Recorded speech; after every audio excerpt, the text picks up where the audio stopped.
Eles levaram a relação com o videogame para um outro patamar que vai além do jogar em si. O Conexão Regional de hoje recebe Tatiana Dantas, que é professora no curso de Artes Visuais e coordenadora do curso de Jogos Digitais na PUC Campinas. Gerson de Souza é gerente executivo da Abra Games, consultor de práticas profissionais em produção de videogames e trabalhou em títulos mundialmente conhecidos como Sonic the Hedgehog, Bayonetta, Killzone 3, Silent Hill, Downpour, entre outros. Chiro Fernando, que é tester, ele tem a função dos sonhos de quem curte game, porque ele trabalha testando o jogo antes de ir para as lojas efetivamente. Bom, eu abro fazendo uma pergunta para os três aqui. Em que momento que o videogame entrou na vida de cada um e quando que veio a escolha, falou que vocês falaram, é isso que eu quero fazer da minha vida pro resto da vida? Começando pela Tatiana. Tá certo. Bem, eu na verdade sempre gostei muito, né, de videogames, de jogar de maneira geral, seja em computadores, né, e enquanto eu fazia a graduação, na época que eu fiz graduação, não existiam cursos de jogos, não existia toda essa coisa que nós temos hoje, né?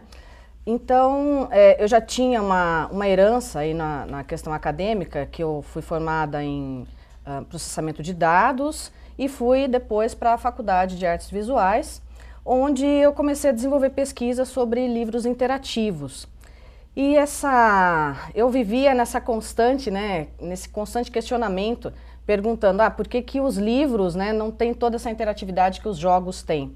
Então, dentro da minha dissertação de mestrado, que eu entrei logo em seguida, né, ao término da graduação, eu comecei a pesquisar, então, como produzir, né, um game onde eu desenvolvia um jogo sobre história da arte, onde eu ensinava a criança, por meio de um jogo eletrônico, né, como era o conceito da arte renascentista. Então, era um jogo razoavelmente simples, né, um RPG, e foi uma coisa muito interessante, porque acabou repercutindo muito bem, e foi uma época que o Brasil também não tinha esse desenvolvimento de jogos ainda, nem pensavam ainda nessa questão do desenvolvimento. Então foi bastante interessante e eu mergulhei realmente nisso. Isso foi em que ano? Eu finalizei esse trabalho em 2002, tá? Okay. Até hoje tem pessoas que procuram por conta desse trabalho, né, que acabou ficando bem interessante.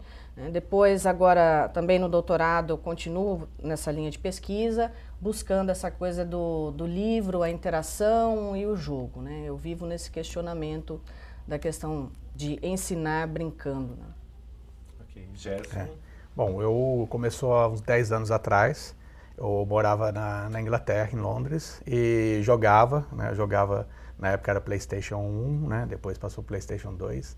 E, bom, gostava de jogar, sempre gostei de jogar. E aí eu comecei a me interessar, comecei a ver, porque lá como o mercado é muito já maduro, é muito acelerado, é grande. Então, e você fazia o que nessa época? Nessa época eu trabalhava em escritório.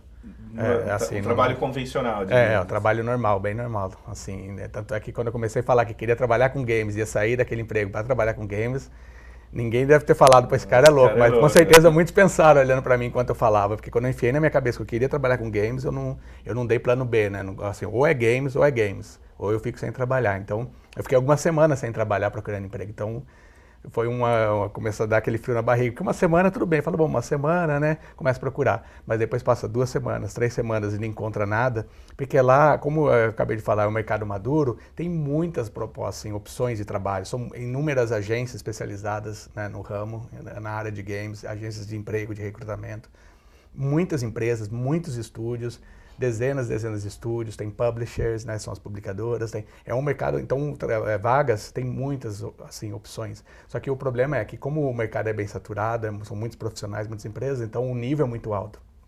Então, na hora que você abre, assim, você vai na internet pesquisar emprego, tem dezenas de vagas, até parece que é bom, mas na hora que você começa a ler uma por uma, tem sempre a famosa frase que precisa de experiência, 2 anos de experiência, 5 anos de experiência, 5 títulos lançados no mercado, falando, não é possível, né? Eu comecei a ficar meio desiludido, desiludido, porque eu falava, não é possível, se você não consegue emprego, você não tem experiência, e sem experiência você não consegue emprego. Então eu fiquei algumas semanas nesse ciclo vicioso e foi complicado, quando você tem que pagar a conta e aquele frio na barriga, fala, não é possível, será que eu vou ter que voltar atrás e falar, não, meu plano acho que não está certo? Eu fiquei por um tempo questionando, mas aí eu consegui, graças a Deus, né? Consegui na Microsoft, foi o primeiro emprego. Fazendo o que exatamente? Compliance, que é aquilo, praticamente checando os requisitos técnicos dos jogos para ver se eles estão se encaixando perfeitamente nos requisitos daquela plataforma, que no caso da Microsoft eu trabalhava para os jogos do Xbox, então todos os jogos lançados no mercado europeu eram mandados para a gente, para o nosso departamento, e a gente fazia esse processo de certificação, que chama, né, para ver se o jogo tá seguindo as regras técnicas, compatível ao console, assim. E aí se der ok, ganha um ok, aí vai para os testes de funcionalidade, né, que o pessoal fica jogando por alguns dias, né, o dia todo. E se passou ali, aí o jogo tá liberado, eu ganho a certificação, né, um cartão verde, luz verde para ir para o público, né, para ser lançado. E foi ali que eu comecei. Foi bom porque serviu como uma escola, me assegurou uma posição boa, assim, porque é uma posição de técnico, de especialista em compliance, que é para conseguir emprego mais fácil. E quanto tempo você ficou na Microsoft? Eu fiquei quase 3 anos, 2 anos e meio mais ou menos, 2 anos e 7 meses. Aí depois de lá eu fui para a Sega, e lá eu fiquei um pouco mais de 3 anos na Sega, que é uma publisher, né, uma publicadora, e que me deu uma boa visão do que é trabalhar numa publicadora, porque a publicadora são os peixes grandes, né, da cadeia, da indústria, né? Então eles que comandam, eles que controlam todo o sistema. Então foi bom para mim trabalhar numa publisher para ter ideia de como funciona, qual é o ritmo, qual é a dimensão do departamento. Por exemplo, que falar pessoas que testam games, mas na Sega são mais de 120 testers, assim, era quase 100 assim ao mesmo tempo, num horário só. Depois termina aquele horário, chegam outros 100 testers, né? E assim vai. E período de lançamento que o jogo está para ser lançado, 2 semanas, umas semanas antes, é 24 horas, chega até 24 horas de testes sem parar, assim, os times vão se revezando, 100, 120, 130 pessoas trabalhando 24 horas num departamento gigante, é uma coisa puxada. Puxado, né? É bem puxado. Agora o Shiro, que deve causar inveja em quem gosta de game, né? Como que o videogame entrou na sua vida e como que você virou tester? Qual que é a história por trás disso? Olha, meu primeiro contato com videogames foi lá pelos anos 90, foi um tanto tardio já, e eu lembro que foi num boteco mesmo, fui ver, tinha chegado na vila, assim, a novidade era os fliperamas. E, tipo, fugi de casa, que minha família não queria saber disso, né? Na época era muito extirpado, era coisa de vício, ninguém gostava. Daí eu fui lá ver o que era e fiquei vidrado, assim, eu não conseguia sair de lá. Daí minha mãe me deu um videogame, primeiro foi o Atari, pra eu não ficar tanto no boteco, né? Uhum. Daí, depois disso, tive outros videogames. Até uns anos atrás, eu conheci o Gerson, e daí, sim, ele me deu a minha primeira oportunidade de trabalhar com games como tester para um concurso que teve da Square Enix, e onde o Gerson foi responsável pela equipe do Brasil. E quais habilidades, claro, além de saber jogar, um tester precisa ter para trabalhar com isso? Olha, eu acho que como você está trabalhando muito com o computador, você tem que saber o mínimo de informática, saber mexer no computador.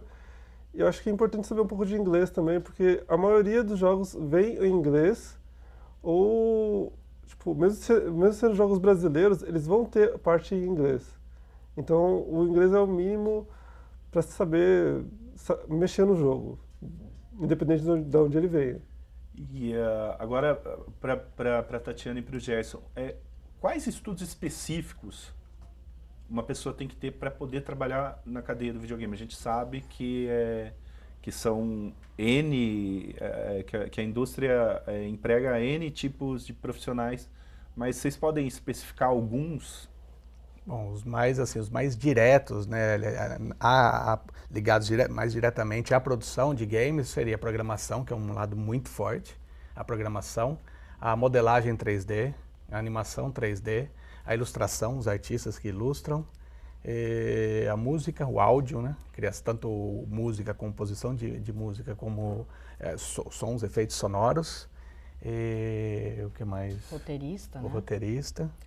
E tem também a questão do game design, né? Que, na verdade, tem até vários alunos que conversam muito com a gente sobre isso. Eu tenho eu tenho ideia, por exemplo, de como desenhar, tenho noções de programação, mas eu acho que a minha função mesmo, pelo que eu vejo assim, professora, é a questão de desenvolver o projeto, né? Então, nós direcionamos esse aluno muitas vezes também para a parte do game design, né? O Gerson também ajuda bastante nisso, né, Gerson? Então, é bem interessante isso, né? Tem algumas funções que, às vezes, as pessoas nem conhecem muito. É interessante que é bem aberto, sabe? Não é uma coisa fechada.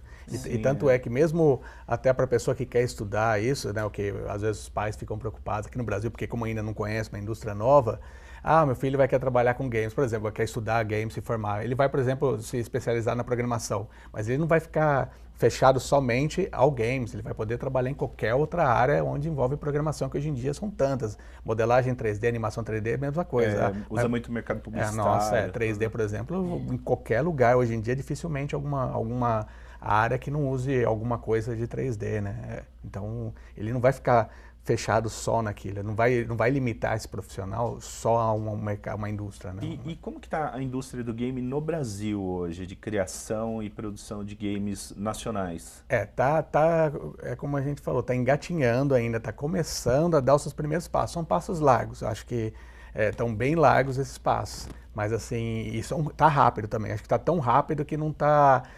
Os profissionais não estão conseguindo acompanhar. Acho que os profissionais, talvez a mídia, o governo está correndo atrás tentando entender melhor. Então está num ritmo muito rápido, então está difícil até de acompanhar. Mas está crescendo bem rápido, só que a gente está num estágio ainda bem embrionário, né? Assim, bem inicial, principalmente comparando aos outros mercados de Nós temos um crescimento muito grande na área de dispositivo móvel, né? Então.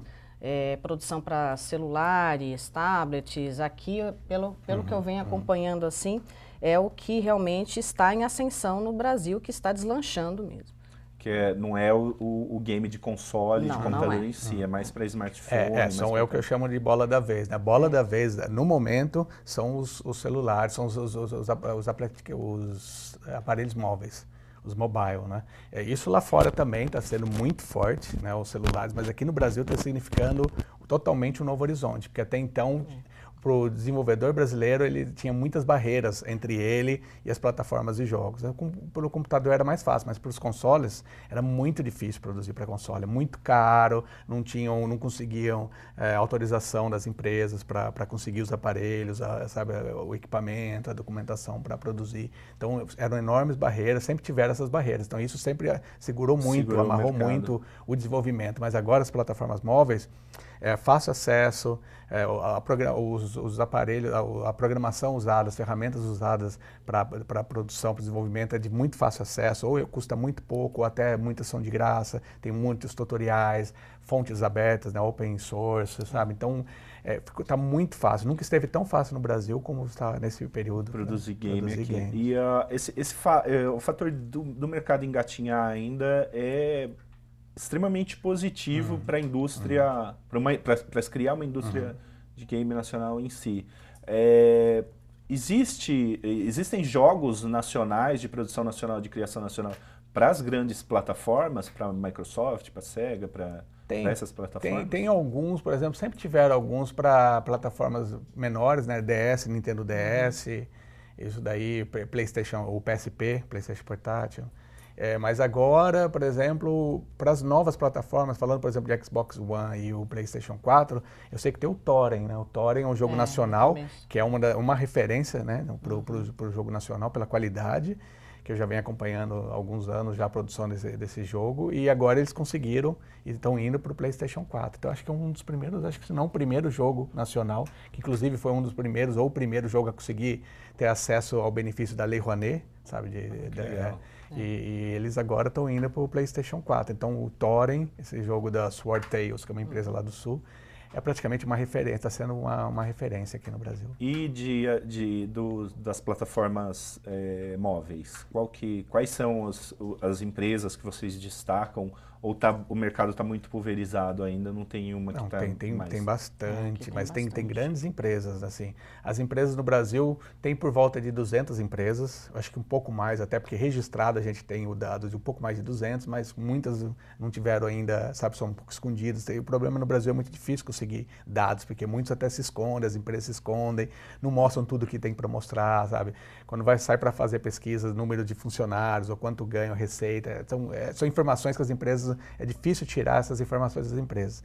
Então, o que a gente tem é por volta de 200, um pouco mais de 200 empresas. O polo de produção, onde estão concentradas as empresas, é aqui no Sudeste, que é o principal. Depois tem no Sul também uma produção, um foco bom, forte. E no Nordeste também. Então, são esses... e um pouco no centro, que lugar em torno de especificamente? É em algum lugar especificamente do Nordeste? Tem São Paulo, o estado de São Paulo, que é fortíssimo. Rio de Janeiro também está crescendo bastante. Tem umas empresas lá e estão se movendo. Está começando a ter bastante desenvolvimento na indústria lá, de cursos, eventos, associações regionais. Está crescendo bastante coisa lá no Rio de Janeiro. E o Sul, Rio Grande do Sul e Paraná, Santa Catarina, acho que é distribuído, mas Rio Grande do Sul, eles têm até uma associação regional que formaram lá no Sul, que são ligadas à Abra Games, né, que é a Associação Nacional, e o Nordeste, que é em Recife, né, pelo Porto Digital que tem. Então, são esses os grandes polos de desenvolvimento. E as empresas no Brasil, as mais antigas, é bem curto, porque aqui no Brasil, acho que não só na indústria de games, mas acho que reflete muitas outras indústrias, as empresas costumam durar de 1 a 3 anos de vida, uma vida muito curta, 2, 3 anos e fecham as portas. Então é um ciclo muito rápido. Muito rápido. Então, volátil. Todos os meses a gente tem empresas novas vindo, mas todos os meses também tem empresas fechando a porta. As mais antigas no Brasil têm 15 anos, assim, as veteranas, né, sêniores no mercado de indústria, no mercado do Brasil, no momento, tem de 12 a 15 anos de vida. O que em termos de indústria não é nada. Eu vou para um rápido intervalo, depois eu quero que você fale um pouco mais da Abra Games. O Conexão Regional vai para o intervalo e a gente volta já falando da indústria de games no Brasil. Até mais.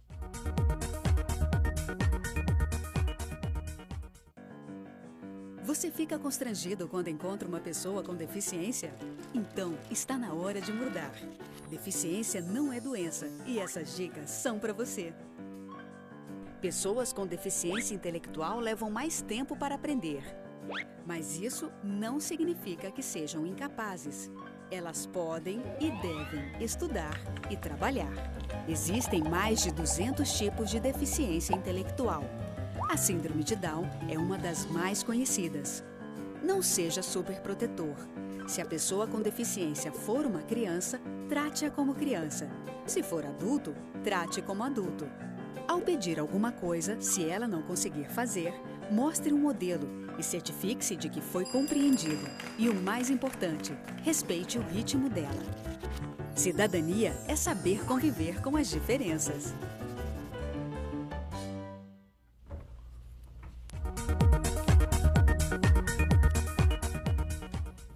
Estamos de volta com mais Conexão Regional, hoje falando de indústria de games no Brasil. A gente recebe aqui a Tatiana Dantas, que é professora no curso de Artes Visuais e coordenadora do curso de Jogos Digitais da PUC Campinas, Gerson de Souza, que é gerente executivo da Abra Games e consultor de práticas profissionais em produção de videogames, e Chiro Fernando, que é tester, que tem a função dos sonhos de quem curte game, que trabalha testando os jogos antes de ir para as lojas.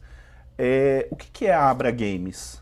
Bom, a Abra Games é a Associação Brasileira dos Desenvolvedores de Jogos Digitais. Existe desde 2004, esse ano está completando 10 anos.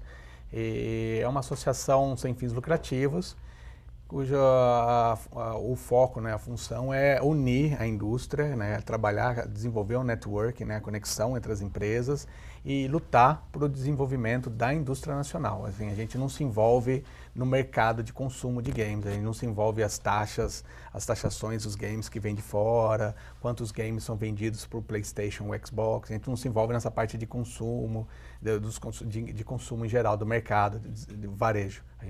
O foco da Abra Games é o desenvolvimento de games nacionais. Então, tudo que está ao nosso alcance para trabalhar e desenvolver a indústria como um todo, a gente está lutando por isso. E hoje, qual que é a grande meca dos games, se é que existe um país ou mais de um, que é o grande produtor assim que está na ponta da lança? O grande produtor é os Estados Unidos, assim, longe, né? Ele é um uma mega indústria, assim, eles produzem muito. Mas um país que se destaca muito também é o Canadá. O Canadá vem crescendo muito, porque eles enxergaram o que isso significa, o quanto isso rende, porque a indústria hoje, como eu falei, está rendendo muito mais que a indústria de cinema mundialmente. Então, já entenderam isso bem antes e estão fazendo um trabalho, o governo está muito empenhado em continuar trabalhando no crescimento da indústria do Canadá. Então, o Canadá, ano a ano, vem sugando mão de obra especializadas de vários outros países, inclusive no Reino Unido. Todo ano a indústria volta a discutir como a gente pode fazer para reter, segurar os nossos profissionais especializados, porque todo ano eles estão perdendo mão de obra especializada e isso conta muito no resultado, né? Isso reflete no resultado do país. Japão e Coreia do Sul são grandes centros produtores? São grandes produtores. É que lá são mercados bem diferentes. Geralmente é um mercado mais isolado, assim, é lógico que, por exemplo, jogos nacionais vão para o mundo inteiro, mas assim, é muito mais consumido, acho que internamente, do que... É um mercado bem à parte. Acho que assim, qual o mercado que é a oriental... diferença que vocês apontam assim, do mercado oriental para o ocidente, por exemplo? Acho que assim, o estilo de jogo, por exemplo, os jogos são bem diferentes, né? O ocidental o que vai forte mesmo é guerra, os jogos de primeira pessoa de tiro, de batalhas, de guerra. Japão, também, né? O Japão é mais arte, né? Ele é especialista em jogo japonês aí. Eles gostam muito de RPG. Jogo que puxa mais pro estilo anime, né? Que é o tipo de arte que eles curtem bastante. Na Coreia, o forte lá é os MOBAs hoje em dia. Os online RPGs, né? Os MMO. É o que mais está pegando na Coreia. A Coreia ela é famosa pelos jogos, os MMOs, né? Que são aqueles jogos online que jogam dezenas, centenas de pessoas umas contra as outras. Esse é o forte da Coreia. É tão forte que a conexão de internet lá é hiper rápida, muito, muito rápida. Tem toda uma estrutura, acho que o governo, eu até ouvi falar, ainda não, eu preciso ler sobre isso, mas que tem até um ministério de games lá na Coreia. Os jogadores de MOBA, por exemplo, na Coreia são muito profissionais. Eles são os maiores campeões que tem. E os prêmios são muito grandes. São Dá para se milhares. viver tranquilamente. Eles nem precisam ganhar, para falar a verdade. Eles ganham patrocínio e o patrocínio deles já é milionário. Então, tipo, o jogo mais em evidência hoje em dia é o League of Legends. Os campeões de League of Legends são praticamente todos de lá, da Coreia. E eles ganham sempre um campeonato que dá milhões em prêmios. Se não me engano, no campeonato desse ano estava dando 2 milhões em dinheiro para o primeiro colocado. E mais alguns milhões para os segundos e terceiros, enfim. E com isso eles ganharam uma evidência muito grande no país. E eles são praticamente esportistas lá, sabe? São atletas. São atletas. E isso ajudou muito para lá. Agora a pergunta para os três. Qual o jogo clássico que não pode faltar na estante de quem ou no computador de quem joga, de quem gosta de videogame? Acho que isso é uma coisa bem particular. Muito pessoal. Eu sou fã do GTA, né? Eu já, por exemplo, já não gosto do GTA. Isso daí eu já virei motivo de piada, né? Porque quando eu falo isso pro pessoal que joga, o pessoal fala, por que você não gosta, tal? Mas eu gosto mais, por exemplo, Diablo e Assassin's Creed. Eu gosto muito dessas temáticas que envolvem história, né? E tem toda uma retomada dentro da visualidade, nos cenários, enfim. O maior clássico de todos os tempos, com certeza, é Mario. Tem centenas de títulos do Mario. Acho que todo mundo tem que ter jogado Mario uma vez na vida. Mas eu gosto também bastante do Diablo. E hoje em dia, acho que o melhor jogo que lançaram, digno de filme, assim, na questão de roteiro, é o The Last of Us. Acho que é um jogo que todo mundo tem que ter jogado também. E qual o jogo que vocês menos gostam e por quê? Falar, não, esse não... Uma pergunta interessante. Posso falar? Porque eu já tenho um que eu tenho a carteirinha, assim. Eu não gosto muito de falar de maneira crítica, né? Até porque nós estamos na área, mas um jogo que eu particularmente, enquanto jogadora, não gosto é o Minecraft, né? Então esse jogo, para mim, né, eu até brinco muito com o pessoal, falo assim, olha, eu não consigo, né, compreender como que ele cresceu tanto, né? Mas é um jogo que realmente tem um desenvolvimento e uma apreciação muito grande por parte de vários jogadores, mas que eu particularmente não gosto.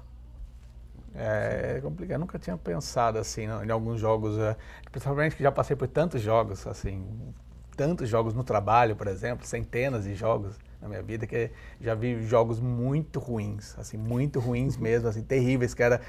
Chegou uma época que a gente até falou, a gente começou a fazer uma listinha dos piores jogos, mas dava risada, só de olhar a listinha, os nomes, a gente ria, gargalhava, porque a gente sabia que jogo era, e já... um jogo que chama Chicago Enforcement, que nem é conhecido aqui pro mercado americano, mas era tão ruim que era uma piada. Era pro Xbox, mas é ruim graficamente, o jogo em si... Tudo. Mas agora, hoje em dia, um jogo que eu joguei e demorei para terminar, porque eu não conseguia continuar de tão ruim, que era cansativo, era o Assassin's Creed 2. O 1, não, o 1, né? O 2 melhoraram. O 2 melhoraram. Era o Assassin's Creed 1, que era um looping, sabe, assim... As missões era A, B, C, aí terminava a missão e ia para outra, era A, B, C. Era um loop que era tão repetitivo que se torna muito cansativo, era muito repetitivo. Acho que esse daí é o que me encheu bastante, me cansou bastante. Olha, quando eu trabalhei com um tester, com o Gerson, passaram cada pérola na nossa mão que merecia palmas até. Mas os jogos mais que eu não gosto mesmo, até saindo contra os brasileiros, eu não gosto de nenhum jogo de futebol. Nunca gostei. Eu também não consigo. Esportes pra mim é pra jogar de verdade, não pra ficar parado na frente do computador. Futebol, quando eu vou jogar alguma coisa, eu quero jogar alguma coisa mais lúdica, uma história mais bem elaborada. E quantas horas cada um chegou a jogar seguidamente? Depende, né? Isso agora ou antes? Porque ultimamente eu não venho conseguindo jogar muito, né? Mas na época em que eu jogava mesmo, era um negócio meio viciante. Então eu lembro que eu chegava da faculdade, aí eu fazia as minhas tarefas e sem olhar no relógio eu ficava tipo da meia-noite até 4 horas da manhã sem... Bom, para trabalho eu já fiquei 16 horas... num jogo, não estava jogando, estava trabalhando. No caso que era até hoje, eu lembro que é o jogo que eu mais odiava, porque eu já não gosto de jogo de futebol, não gosto de jogo de futebol. E eu entrei, num dos primeiros projetos que eu trabalhei na Sega, foi Football Manager, 2007. Então era assim, meses trabalhando com uma coisa que eu não gostava do tema, não gostava do jogo e fiquei meses trabalhando e as últimas semanas que era muito puxado e é um dos principais jogos da Sega, é o Football Manager, que todos os anos é uma atenção especial que se dá. Cheguei a trabalhar 16 horas naquele jogo. E jogando só jogando prazer, já cheguei a varar a noite. Eu não sei o número de horas certo, mas varei a noite, que comecei a jogar de noite, não lembro que horas eram, mas amanheceu o dia e ainda estava jogando. Acho que foi o meu recorde, assim, de dar uma varada de noite. E você, Chiro? Nossa, eu já tenho uma história hardcore sobre isso. Teve uma época que eu tinha muito amigo meu, um irmão mesmo, assim, e a gente queria terminar um jogo, era um RPG do Dragon Ball, e era no Super Nintendo, só que a fita não salvava. Então a gente chegou no extremo de acordar de manhã com o despertador, tipo umas 8 da manhã, e jogar até o jogo terminar. Foram 19 horas seguidas. Nossa. A gente revezando. É tempo, hein? E aí eu estendo a pergunta aos três. O fato de ser obrigado a jogar tira o prazer em si de jogar? Ou obrigado, que eu digo, trabalhar com o game em si. Tira o prazer de jogar? Eu penso assim, a minha linha foi mais para educação, né? Então, geralmente, eu jogo para analisar os jogos. É diferente, por exemplo, de quando nós falamos da produção artística. Então, a produção em arte, hoje, muitas vezes realmente se torna cansativo. Então, quando eu pego um jogo para fazer, que tem muitos desenhos, e eu, na verdade, eu ainda produzo no bidimensional, né? Ou seja, arte 2D, então isso daí acaba sendo bastante pesado. Do ponto de vista de jogar mesmo, para mim não influenciou em nada de maneira negativa, né? Muito pelo contrário. Eu gosto muito, coloco vários jogos, seja em dispositivo móvel ou no computador, para olhar, para jogar, sempre que eu tenho tempo, né? Mas assim, não houve uma influência nesse sentido, né, de se tornar uma ação cansativa, não. Para mim é a mesma coisa, assim, muda a visão, né? Passa a ter uma visão mais técnica. Sim. E crítica mais no senso técnico, assim. Então isso mudou bastante, porque agora eu sei como é feito, o que é feito, quais são os processos, o que é envolvido no desenvolvimento. Então se tornou mais crítico, assim, não é só jogar. Às vezes acontecem certos erros que eu sei que não deveria acontecer e eu sei o porquê estão lá. Então, se torna mais técnica, assim, a visão, mas continuo jogando. É que é bem diferente. Geralmente, no trabalho, a gente não está mexendo com aquilo que a gente gosta, o tipo de jogo que a gente gosta. Sim. Por exemplo, trabalhei dezenas de jogos, mas poucos foram que realmente eu gostava.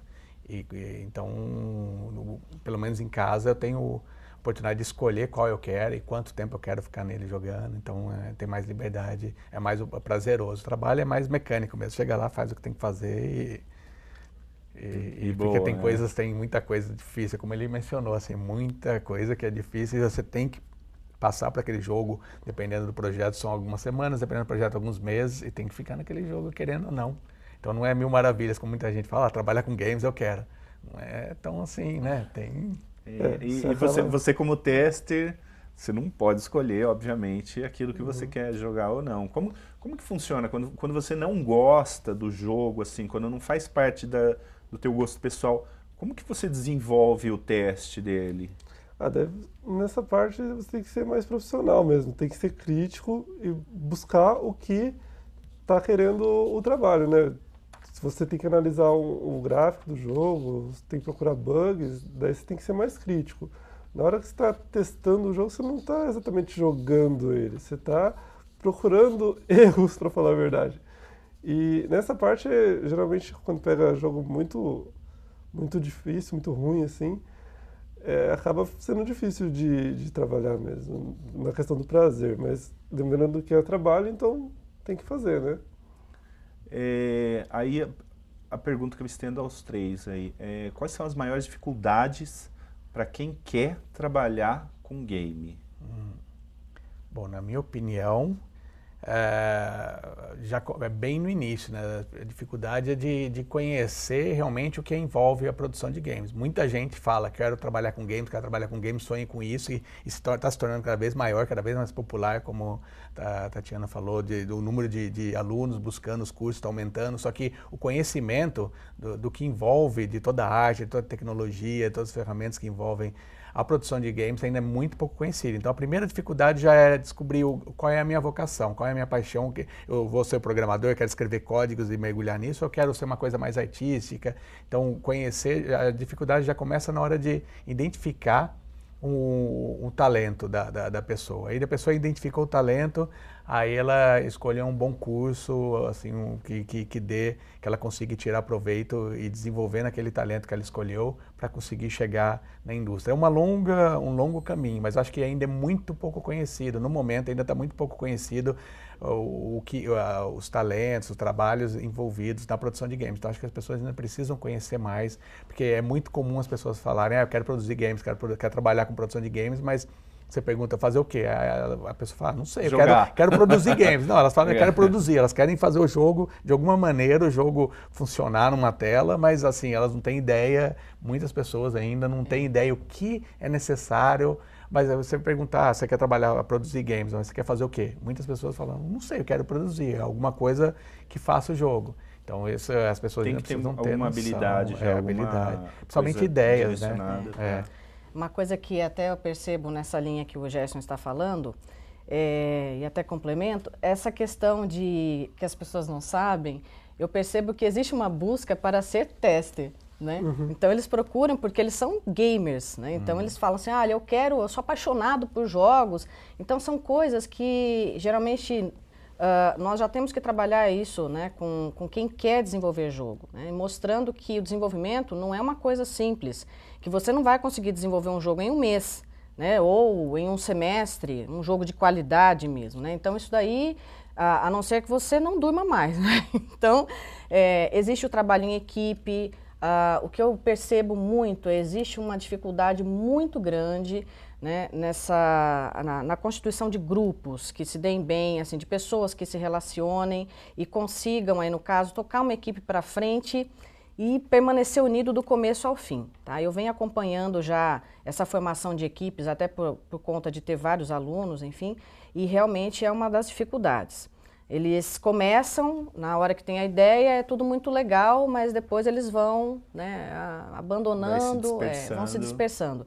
E uma identificação assim que eu tenho também percebido é a questão do artista, né? O artista, apesar de eu ser da área, o volume de trabalho para ele, como por exemplo, se você pegar um jogo 2D, ele tem uma quantidade de animações e de criações, enfim, que acaba se tornando uma coisa muito cansativa.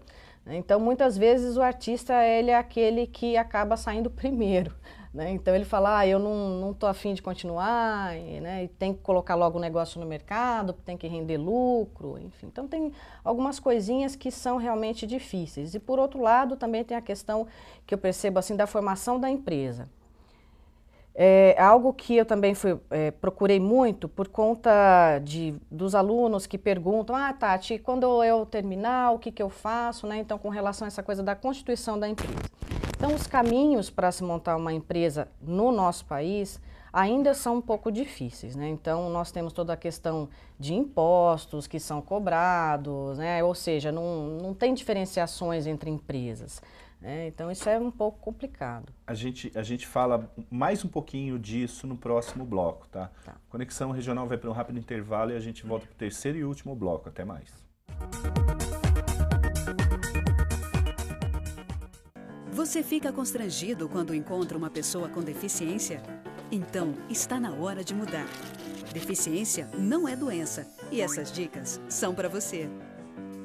Ao conversar com o cadeirante, procure sentar-se. Assim, vocês mantêm a mesma linha do olhar. Para ajudá-lo a subir um degrau, segure a cadeira com firmeza e incline para trás, levantando as rodinhas da frente. Para descer, faça a manobra de marcha ré, sempre apoiando para evitar solavancos. Mas nunca movimente a cadeira sem antes pedir permissão ao cadeirante. E em nenhuma hipótese, nem por um segundo, estacione na vaga reservada a pessoas com deficiência ou ao lado de guias rebaixadas.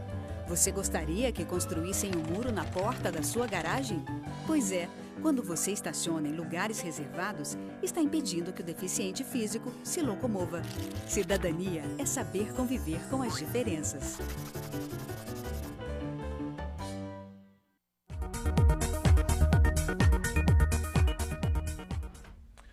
De volta para o terceiro e último bloco do Conexão Regional, falando da indústria dos games no Brasil. A gente recebe aqui a Tatiana Dantas, que é professora no curso de Artes Visuais da PUC, o Gerson de Souza, que é gerente executivo da Abra Games e consultor de práticas profissionais em produção de videogames, e o Chiro Fernando, que é tester, ele testa games antes de irem para o mercado. No Brasil, qual a classificação fiscal das empresas que produzem game? Geralmente são como serviço, né? Oferta de serviços. E é uma indústria criativa, né? Considerada como parte da indústria criativa e oferece serviços. Então, a taxação é tudo feita em cima disso. Mas o problema que, acho que o mesmo problema que os mesmos problemas, né, até mais de um, infelizmente, que afetam a indústria de games, as empresas de games, afetam muitas outras, né, que é a burocracia gigante, a falta de benefícios, de apoios, né, e impostos, né, assim, o imposto aqui no Brasil que é feito em cadeia, né, uma cascata, e isso daí trava muita coisa, inclusive todos os segmentos, praticamente. E quem quer desenvolver hoje um game, o maior entrave é esse, ou é o acesso a tecnologias mais de ponta? Ou esses acessos, eles estão horizontalizados já? Eu acho que aqui no Brasil, no atual estágio, o principal problema é a falta de conhecimento de negociação, de gerenciamento, de marketing, de mercado. Isso daí, acho que isso até inclusive um mapeamento que a gente levantou esse ano, um mapeamento completo da indústria do Brasil, foi desenvolvido pela USP e financiado pelo BNDES, apontou já o que a gente já sabia e o mapeamento serviu só para concretizar isso, que o principal problema das empresas nacionais chegarem ao mercado ou se continuarem no mercado ou expandirem, né, crescerem no mercado, é esse ponto de negociação. Assim, falta sempre, eles sempre pensam, vamos formar uma equipe de desenvolvimento, uma empresa de desenvolvimento, pensa no programador, no animador, no modelador, no músico e pronto, a gente já tem uma equipe. Não é, está faltando a pessoa de venda, né, a pessoa de marketing, a pessoa de negociação, aquela pessoa que senta na mesa para negociar o produto que eles estão produzindo. Então, essa é uma falha grandíssima que ainda está afetando uma grande maioria, 80%, acho que mais de 80% das empresas nacionais, não ter um forte profissional em negociação, né? Negociar com uma publisher, né? um publicador, ou negociar com um vendedor, um comprador, um investidor nacional ou internacional. Isso eu acho que é um dos grandes problemas, assim, um ponto fraco mesmo da indústria nacional no momento, são pessoas que entendam mesmo de negociação. E da indústria como um todo. E em termos de tecnologia, a gente está equiparado a outros países, outros centros como acesso, que eu digo, à tecnologia de desenvolvimento, como os Estados Unidos, Canadá, Coreia? Eu acho que aí tem, né? Não sei, na parte acadêmica talvez tenha algum problema. Eu acho que nós encontramos bastante dificuldade com relação à produção para console, sim, tá? As licenças são altíssimas. Nós, enquanto universidade, por exemplo, para nós é uma grande dificuldade. Eu digo não só com relação a onde eu trabalho, mas isso daí na verdade, repercute de maneira geral. A produção para console, se nós fôssemos reparar, ela fica bem distante em todos os cursos de graduação do Brasil, né? Exatamente por conta dos custos que são muito altos. Então, nós migramos e nós desenvolvemos muito para PCs mesmo e para dispositivos móveis exatamente por isso, né? Também está atrelada essa questão do custo. E temos bons programadores, temos profissionais de ponta, tem alguém que vocês destacam, assim, falar, a indústria X está desenvolvendo uma coisa que dá para competir lá fora? Ou ainda, em termos de profissionais, tá? Não do produto em si. Acho que tem profissionais sim, específicos, tem bons profissionais, inclusive muitos vão para fora, acabam indo para fora. Tem bons profissionais brasileiros trabalhando lá fora. E o desenvolvimento para plataforma móvel, entre a concepção e a execução, qual o prazo médio, assim, vou criar um game, vou criar um Candy Crush da vida, que é um jogo super popular aí, e até ele ir efetivamente para o mercado. Qual que é a média aqui no Brasil? Vocês têm uma ideia? De média, eu não sei. Eu sei que demora alguns meses, né? Acho que dificilmente vai demorar menos de um mês ou dois, assim. Só se o jogo for muito simples. Um jogo bacana, bem montado, bem feito, vai demorar 5, 6 meses. O último projeto que eu trabalhei foi de uma empresa aqui de Campinas, né? Que eu gerenciei o projeto. E foram 6 meses, mas continua ainda constante. Já foi 6 meses para ser lançado. Mas depois que foi lançado, agora continua constantes atualizações, né? Updates. No programa. Acho que um ano é um tempo suficiente para você ter um jogo para dispositivo móvel bom, né? Até você tem toda a questão de produzir, depois testar para ver se esse jogo, né, não deixará o jogador descontente, né? Então, eu acho que considerando do começo até o final, acho que pode levar em média um ano, né? E o que varia muito é o tamanho da equipe também, né? Quanto maior a equipe, mais curto é o tempo. Então é aquela coisa de quanto menor a equipe, mais estende o tempo. É difícil financiar? Vamos supor, eu quero abrir uma indústria criativa de produção de game. Eu consigo financiamento específico para isso no governo federal? Existe esse nicho de mercado em banco, vocês sabem se existe? Não, tem uma série, eu não sou especialista, sempre me procuram, né, para conversar sobre isso, e eu sempre repasso para pessoas que eu conheço que são especialistas nesse tema, né, de benefícios, captação de recursos, esse tipo de coisa. Então eu sempre repasso as empresas para essa pessoa. Mas eu sei que pelo que ele já me explicou mais ou menos, tem recursos municipais, estaduais e federais, não é só do governo federal. Existem outros recursos, então vai depender muito de qual cidade a empresa está, de qual estado, e tentar aproveitar, ver o tipo de produção dela e tentar buscar alguma coisa, porque existem benefícios dos governos municipais, estaduais e federais. A gente vê muito em rede social e mexendo em smartphone, em tablet e tal, bastante jogo gratuito para baixar. Aonde que a empresa ganha dinheiro? Aonde que entra o dinheiro nessa história? É uma outra forma de se capitalizar? Como que funciona isso? Esses são chamados free to play ou freemium, né? Essa classificação de monetização, que hoje em dia todo mundo está falando muito de monetização, que é o processo de fazer dinheiro, né, de como ter retorno financeiro com esse seu jogo. Então chama-se de monetização. E o que mais está sendo popular no mundo, alguns países mais, alguns países menos, é o freemium, que é o jogo distribuído gratuitamente. Isso daí é o mais popular distante de todos os outros formatos, né, de monetização. Então esse é o que mais tem. O que vai ganhar, o freemium, ele é combinado com outros tipos de monetização, por exemplo. Ele pode ser combinado com a propaganda, né, com os banners. Então o jogo é de graça, mas estão os bannerzinhos, né, as propagandinhas no meio do jogo, que muitas vezes até enche muito, atrapalha o jogo. Então isso daí é da decisão do designer de fazer uma coisa que esteja lá, que possa te dar retorno financeiro, mas que não atrapalhe o jogo, que tem um efeito colateral, né, efeito negativo, que a pessoa não quer mais jogar de tanta propaganda que tem no jogo. Então isso é uma maneira de ter um retorno financeiro, os banners que aparecem no jogo. A outra mecanismo de ter retorno financeiro são venda de itens dentro do jogo. Então você tem um jogo de graça, mas tem itens que podem ser comprados, né? Ou algum adubo para colocar na plantinha para crescer mais rápido, ou peças ou partes de roupa, ou móveis para sua casa que você tem no jogo. Então coisas que você compra com dinheiro verdadeiro, com cartão de crédito, que chamam o itens premium, né? Que são chamados tudo aquilo que é pago dentro de um jogo freemium. Então, são essas maneiras,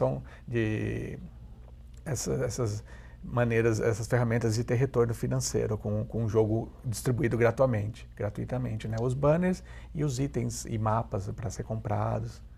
Inclusive, o League of Legends, ele foi um dos jogos mais arrecadou dinheiro ano passado, e ele é free to play.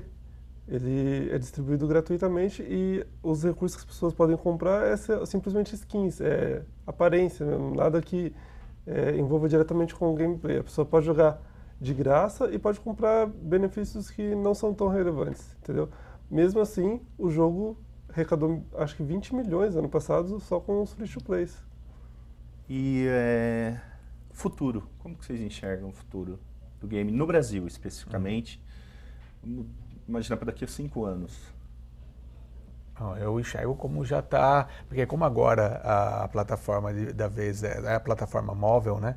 E o Brasil está crescendo muito nisso, inclusive grandes empresas internacionais já viram, já que o Brasil já ia crescer e alcançar um nível internacional em 3, 5 anos, tipo isso já 3 anos atrás me falavam.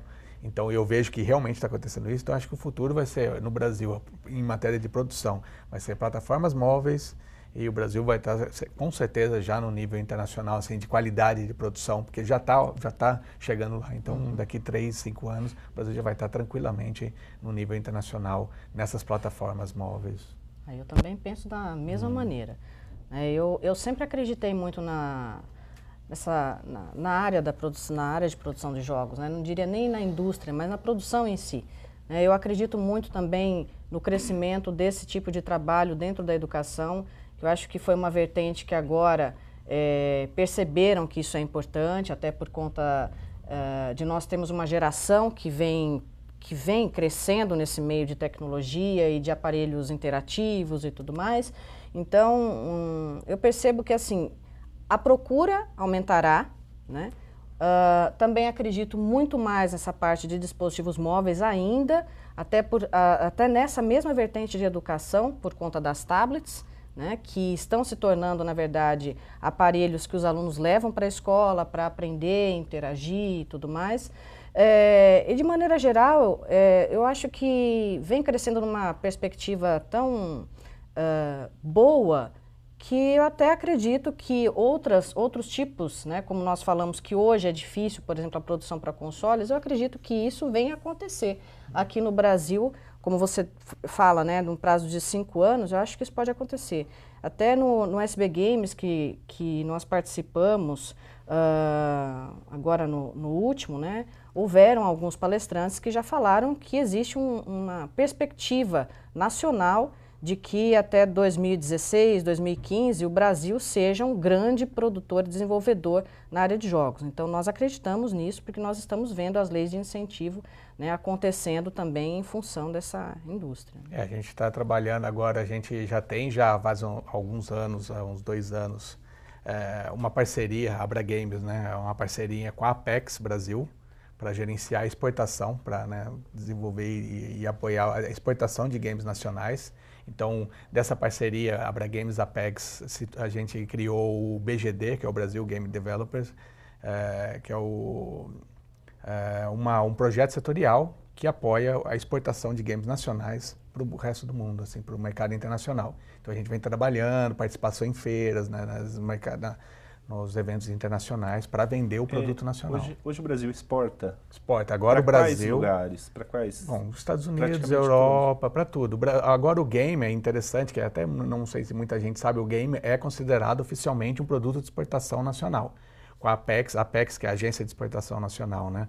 Ela tem o que ela chama de colunas, né, assim, de exportação, que são, por exemplo, o petróleo, o café, o couro... sabe, o aguardente, né, o vinho, são os produtos de exportação nacional. E o game antes era um subproduto, né, ele ficava abaixo da Softex, que era a agência de software.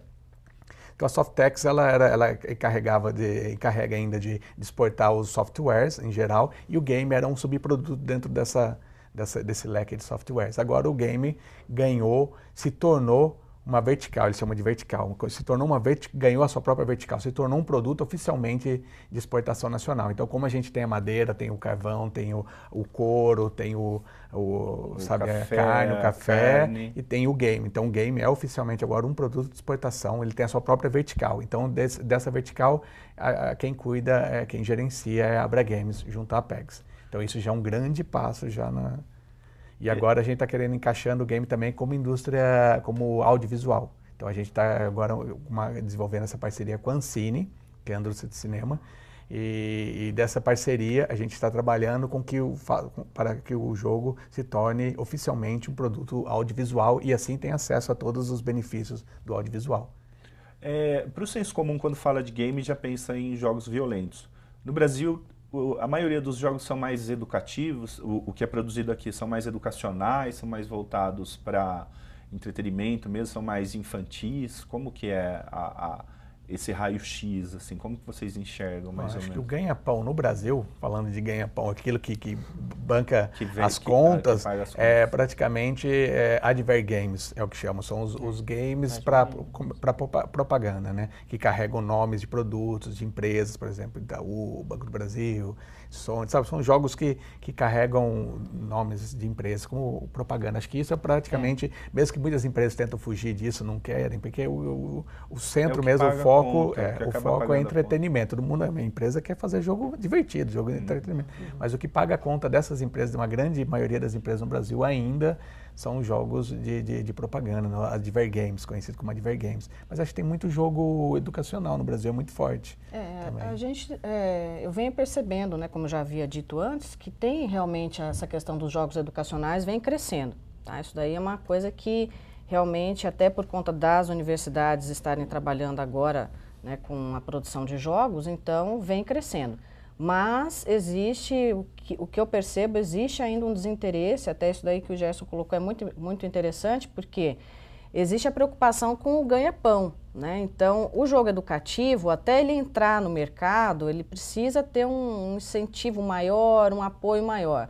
Então, isso daí, de certa forma, ainda faz com que o crescimento dele seja um pouco menor diante da indústria do entretenimento em si.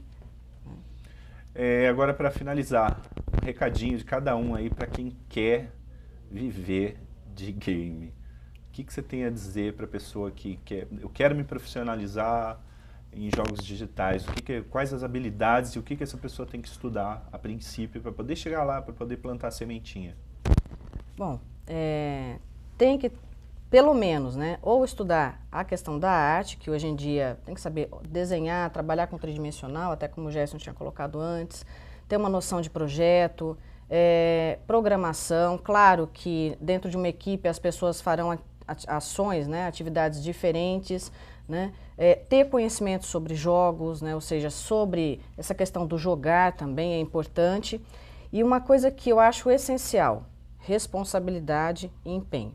Tá? Porque a produção de um jogo, na verdade, nós falamos até do tempo de produção, mas o tempo de produção está totalmente atrelado à sua dedicação enquanto produtor, né, enquanto desenvolvedor. Se você é aquela pessoa que é um gamer, que mais quer jogar, que desenvolver, então acaba se tornando uma coisa não muito vantajosa, porque o seu trabalho ele não vai chegar no mercado no tempo que a indústria pede, né? Ou seja, você acaba perdendo muito tempo. E geralmente numa linha de produção a gente tem que trabalhar mais até mesmo que dormir, né? Então isso daí é uma coisa que realmente eu falo para todos aqueles que querem desenvolver game, que não é fazer joguinho, né, como todo mundo fala, é realmente uma produção que, por menor que o jogo seja, ela é pesada e cansativa muitas vezes. Eu falaria, né, seguindo essa linha, se esforçar muito, encarar com muita seriedade o curso, porque muita gente vai no curso só para conseguir nota e tal, e depois isso com certeza não vai chegar nunca lá no mercado, porque o mercado de trabalho é muito competitivo. Trabalhar com games exige assim, um conhecimento técnico muito alto, e esse nível vai aumentar na medida que vai aumentando o número de empresas, a indústria do Brasil vai se desenvolvendo. Com certeza esse nível de seleção do profissional vai aumentando também, então ele vai ter que ficar cada vez melhor, cada vez mais forte. Então, pegar pesada, estudar muito, mergulhar muito, não depender só daquilo que o curso passa para ele, mas ele desenvolver o seu conhecimento paralelo a isso, vai atrás de palestras, tutoriais, livros, tá indo sempre em eventos, conversar com pessoas da indústria, não ficar dependendo só daquilo, cruzar o braço, esperar daquilo que o curso dá. E o inglês é essencial, muita gente esquece. Sem inglês, eu já falo na cara, eu sempre dou palestras, né, pelo Brasil afora, em muitas universidades, eu já falo na cara, porque é o real. Sem o inglês, você vai morrer na praia. Então, por mais que você vá aprender a desenvolver alguma programação ou a trabalhar numa ferramenta de 3D, sem o inglês você não vai conseguir passar muito da praia. Então é ali que já vai fazer a diferença. Então aprenda o inglês, desenvolva o inglês, porque sem o inglês não vai longe. E eu acho que acredite em você mesmo e encare com seriedade, porque como ela falou, fazer jogo não é... Porque muita gente confunde o prazer de jogar com o prazer de criar o jogo. Às vezes até ele acaba querendo aprender a criar jogo para desenvolver aquilo que ele gosta de jogar, então é uma coisa meio complicada. Mas veja mais ou menos como um cinema. A pessoa que gosta, eu adoro assistir filme, bom, até tem vontade de fazer produção de filmes, mas não é todo mundo que gosta de assistir filme, assistir um bom filme no cinema, que ele quer produzir um filme, ele quer comprar uma câmera e juntar alguns amigos, então muita gente confunde isso, muita gente gosta de assistir, mas não tem vontade de montar uma equipe de produção para fazer filmes. Então o game é a messoa coisa, não é porque a pessoa adora jogar que ela vai querer montar uma equipe e trabalhar meses numa produção de um produto, né, de um game. Então, encarar com seriedade para ir longe. Fernando? Bom, eu acho que trabalhar com games no Brasil ainda é bem difícil. Para começar ainda, eu acho que o mínimo você tem que estudar bastante o inglês, estudar um pouco de informática, nem precisa ser algo tão abrangente para começar, mas tem que saber mexer com o computador, tem que saber entender as nomenclaturas que vai estar lá de inglês, por exemplo, e tem que ter alguns contatos. O jeito mais fácil que eu estou vendo hoje em dia é através dos cursos mesmo, tem vários cursos de games aqui em Campinas, Brasil afora, e lá você vai acabar conhecendo muita gente que está envolvida no meio e vai te dar uma abertura para você conseguir chegar lá, independente do que você queira fazer. E como o Gerson falou, tem várias formas de trabalhar com games, seja com áudio, com arte, até testando você pode conseguir chegar lá, mas tem que ter algum curso e tem que ter contato, senão não vai. O networking é importantíssimo, assim, sem contato, sem networking é muito mais difícil, porque eu assim, com o meu diploma ou com o meu portfólio, bater na porta de uma empresa ou outra para apresentar é uma coisa, mas se eu já conheço quem trabalha nessa empresa, ou os diretores, ou os funcionários, a gente já tem um bate-papo, já tem um contato mais direto, a aproximação, o contato fica é muito mais fácil. Encurta o caminho, né? Muito mais. Eu agradeço a presença dos três. Tá, fica aqui firmado o convite para no futuro voltarem a falar, não daqui a 5 anos, ao menos, voltarem a falar de game no Brasil. Tá? Muito obrigado. Tá, obrigado a você. Obrigada. O Conexão Regional fica por aqui. Tchau.